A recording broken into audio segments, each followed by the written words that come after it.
What's up guys, I'm finally back from my vacation in Japan, which was absolutely amazing. More on that later. One of the things I really wanted to do there was comp my first piece of Ultraman merch, and I'm happy to announce that that first piece of merch is the Blazer brace.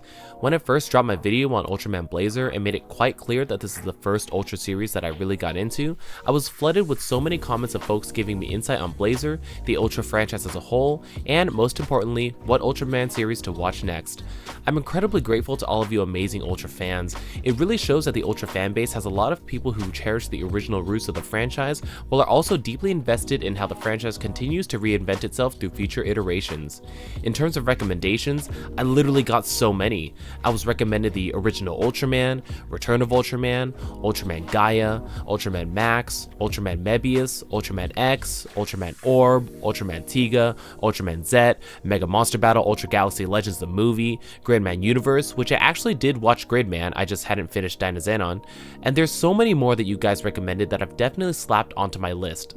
There is one recommendation that, among a few others, did come up more than once, and this one was actually quite easy for me to find online. So in my quest to decide what Ultraman content I should check out next, I decided on, well, Ultraman the Next. In this video, I'm going to break down what I thought of Ultraman the Next in, as usual, the most spoiler-free way as I can. However, this is a movie from 2004, so if you call spoilers on me, technically you've had 19 years to watch this, so yeah. Even though I've been keeping up on Blazer, I'm still quite new to the Ultra franchise, and I haven't had the time to tackle much of the recommendation list. That being said, this review will be from an objective newbie perspective, which I feel like this movie is intended for and deserves. As usual, don't forget to like, subscribe, and follow me on Twitter. Alright, let's break it down. Ultraman the Next, or just called Ultraman in Japan, is a 2004 movie that was intended to reboot and reimagine the titular kaiju-bashing character. The story revolves around a man named Maki Shinoichi, our main character who receives the power of a cosmic entity through some strange and inexplicable circumstances. Maki is an Eagle Fighter pilot who, right before tendering his resignation, is called into the air to respond to an unidentified object. The object ends up being a mysterious red ball of light, which he accidentally flies into. Maki somehow survives this experience and returns to his family after successfully resigning from the Air Force, but he is approached by Mizuhara Sara, a scientist with a mysterious group of Special Force operatives.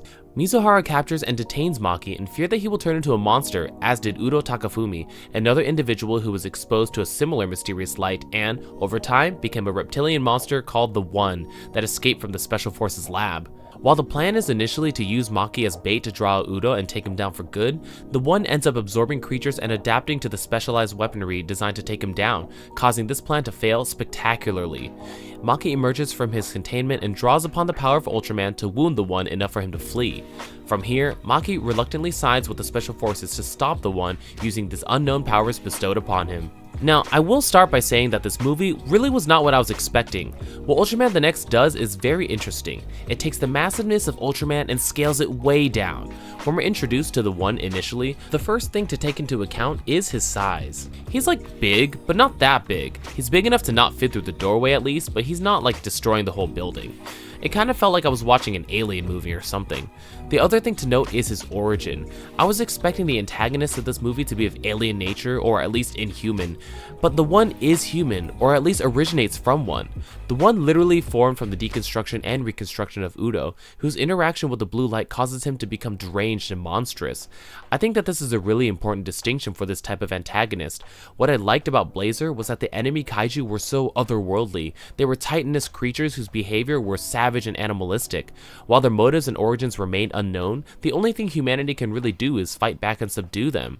The One presents a human aspect to the monster. Not only does Udo share a connection with Sara, which adds more emotional weight to his descent into monstrosity, but it also serves as a direct comparison to Maki and his transformation into the light. Not all of us, like Maki, can be blessed with the powers of a galactic superhuman and use them for good and justice. Udo, on the other hand, drew the short straw and gained his powers at the cost of his humanity. But that's where it all stems from, humanity. The fact that our hero and antagonist are cut from the same cloth adds a lot of relatability to the story and really brings this cosmic level story back down to earth, literally. While I had an entirely different expectation for the story in my head, I'm pleasantly surprised about how wrong I was. This movie was intended to be a reimagining, and it feels like they handled it pretty well. Let's talk about our Ultraman himself, Maki Shinoichi. Maki is a family man. His world revolves around his wife and his son. His son, who is afflicted with a congenital blood disease, may not have much time left, which leads Maki to resign from his position and spend more time with his family. When he learns of his Ultraman powers, he's put in a really tight bind. He's not a soldier anymore, he literally left that life behind so he could live his own, but he's put in another position that could very well put his life on the line. There's literally no break for Maki, and he has to balance being pulled between the directions of being there for his family, protecting the innocent from increasing casualties, and his true dream of flying. I thought this was a really great plot point for Maki because really, how do you choose between any of those? In comparison to a lot of other characters, Maki is not that complex, and I don't mean that in a bad way. It's just that no matter what happens, he's gonna want to do the right thing. It's really a test of morality and self-sacrifice that a noble and golden heart like his has to undergo. As this is an hour-and-a-half movie, there really isn't much of a choice for him to do otherwise, but I mean, I felt for him. I didn't want him to have to be away from his family, but on the other hand, I really wanted to see him transform into Ultraman, which brings me to my next point. The Ultraman suit and design. So, Ultraman doesn't become super humongous at first. The one special ability is that he absorbs animals around him, giving him their specialized abilities, but more importantly, increasing his size. So, by the time Maki transforms into Ultraman for the first time, the one is roughly the height of a decently high-risen college community center. When Maki transforms, he assumes an appropriate size to fight the one. But hold on, this suit. Okay, there are a lot of things about this movie that scream early 2000s, but this first Ultraman suit is definitely one of them. This form is called the Anfan's form, and what's really interesting about this form of design is that it's not a smooth full-body suit that an Ultraman typically would have. It is a full-body suit, but the designs are adorned on him like armor. I thought this was a really interesting take, and to be honest, I quite liked it. I'm starting to appreciate the typical Ultraman suit design conventions, and I know a lot of folks have a deep appreciation for the classic suits as well, but Ultraman as an armored suit feels incredibly in line with the reboot style that this movie was going for. It honestly reminds me of Guyver the bio-boosted armor. In photos, the suit and design looks kinda stocky, but I thought it looked great in action. While not incredibly over-designed, it adds more accents and flourishes that well befit a movie reboot of this character. In the final battle, Maki rushes to save a woman and her daughter, and by doing so, transforms into Ultraman in his Junus form. This form is the classic style of Ultra, albeit with some small movieization details retained from the Anfan's form. In this form, Ultraman spouts a vibrant shade of red under its already visible armor. It's definitely a more evolved form than the Anfan's form in design and capabilities. I really like the direction they went with the next suit. It, in true Ultraman and Tokusatsu fashion, relies quite a lot on practical effects, being a real physical suit. But if we're talking about practical effects and physical suits, we gotta talk about the One. This dude is ugly, and I don't mean that in a bad way at all. In their first fight, we see the One in a more slightly larger than human-sized form, portrayed in a very monstrous and realistic looking reptilian suit. To me, this design also screams 2004, but it's really well done, honestly. There are some scenes in this movie where the One is absorbing animals, and while some of it is CGI, a bulk of it is still done practically, and the stuff that is done practically is like, ugh, that was nasty. As the One absorbs more and more creatures, he continues to evolve until he gains wings and assumes an even more monstrous and now demonic form. This evolution, or I guess devolution, really adds to the symbolism of the ultimate conflict. As the One assumes a form that is essentially a devil, it's up to a being of similar origin but on the other side of the coin to stop him. It's your classic good versus evil trope, wrapped up and supersized to ultra proportions. While there were a lot of things that I did like about this movie, as I always do, I have a few nitpicks. These of course are things I just kinda went, huh? about, and didn't ruin the entire experience for me, but I felt like they were still worth mentioning. Ultraman the Next does a great job of being almost entirely based in live action, especially nowadays whenever there's an action scene in a superhero or a fantastically based movie, it usually really quickly resorts to CGI. The fight scenes here are done mostly without CGI, and I say mostly because when they start flying into the air, it goes right into it. Which is fair, because how else are they going to pull off this fight scene without it? There are some other scenes besides the final fight scene where they throw in CGI, and I don't really mind it too much because A, it's a movie from 2004, and B, it's a movie from Japan, and Japanese movies are kinda notorious for their not so amazing CGI. I swear, if you ever made it to the end of the Fullmetal Alchemist movie, you have my sympathy. It always feels so jarring when Toku switches to CGI because the same amount of weight behind the movement just instantly disappears. When it's less well done, well, it's just awful. So yeah, some parts here and there were just some silly spots of CGI that were not terribly done, but just take some visual readjustment. I talked about the final fight being in the sky earlier, and there's a slight detail that bugged me about that scene, and it wasn't a visual thing. Fair warning, I'm about to go into spoiler territory, so here's your warning. Maki loved flying. His passion was flight, and that's why he pursued his dream of becoming a pilot. Even after he resigned from the military, he picked up a job as a tour plane pilot to keep him soaring through the skies and away from combat. But he gives it up for the chance to save the world and for the chance to be with his family.